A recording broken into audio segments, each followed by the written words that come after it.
Hello and welcome back. Today we are going to be discussing the last property of algebraic equation, which is going to be taking the reciprocal. So let's get on with first of all the definition of that.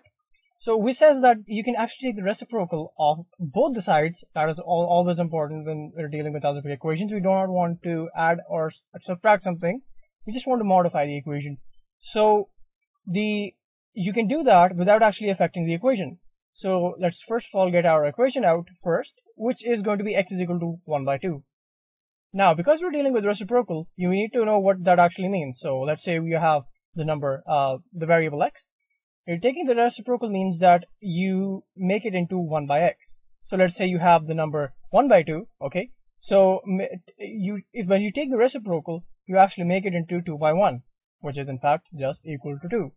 Now, the most important thing is that you do this specific thing, which is the reciprocal, taking the reciprocal, you do that on both sides. So x becomes 1 by x and 1 by 2 becomes 2, okay? So when you do that, then only then does the equation actually hold true, okay? Then you haven't changed the balance of the equation, so it actually remains true, and you can convert it back into its original form, which is always important. So let's actually go through some of the examples in which we use reciprocals to find out the values of x or y or any variable which we find. In this case, it's going to be x. So 7 over 5x is equal to 2. Now, we're trying to find x, and whenever we're trying to find x, this actually just means that you are trying to isolate the x, and the x should be in the numerator, okay? Even now, when in this equation, it is in the denominator. And we do not want it to be in the denominator. It has to be in the numerator, okay? So that is what we are actually looking out for, okay? So let's actually first of all take the reciprocal, because when we take the reciprocal, the x is going to come up, okay? The 5x is going to come up and 7 is going to go down, okay? And that actually brings us one step closer to the result that we want. And now we have to do it on both sides. Again, because you're not trying to, it's like modifying, but being very careful when you're modifying it in such a way that you can actually change it back into its original form. So we do that. 5x over 7 is equal to 1 by 2. And again, you have to isolate the x. So first of all, let's get rid of the 7 that is in the denominator side, right underneath x. So the way you do that is by multiplying it with 7, okay? And you have to do it on both sides again. You get out the 7s, and on the right hand side, it is just going to be equal to 7 by 2, because 1 times 7 is equal to 7, and 7 by 2 is already in its lowest form. So we don't actually mess around with it more than that, okay? So now we need to get rid of the 5, which is right besides the x. So what do you do with that? To get rid of that, you need to divide it by 5, okay? So we do that. We get rid of the 5s on the left hand side, and on the right hand side, we are going to convert that division by 5 into a multiplication by 1 by 5. Because remember, dividing by 5 is just equal to multiplying by 1 by 5. And it is always easier to always convert the division portion into a multiplication one, so that it is easier for you to, if you possibly can, to cancel out, or just normal multiply.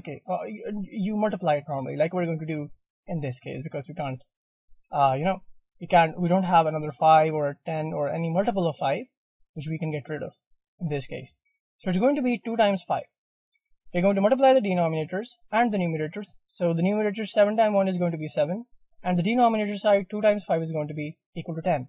Okay, so we are left with 7 by 10, which is going to be our answer, because we have our x isolated. On the left hand side, it is alone.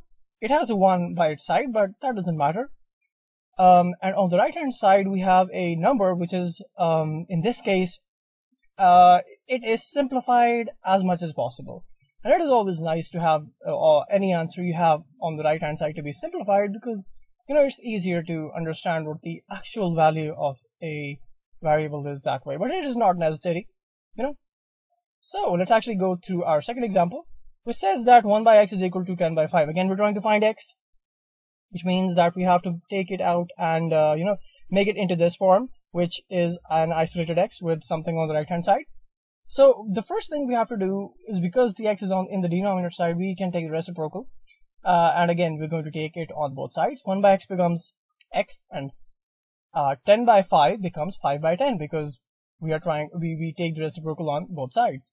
So it becomes x is equal to 5 by 10, and as you can actually see, there is only one step left. Okay, the x is already isolated, and on the right hand side the only thing left is to simplify, and then we are left with our answer. So 5 over 10. So 5 can actually cut out. The 10 is actually how do you make it 10?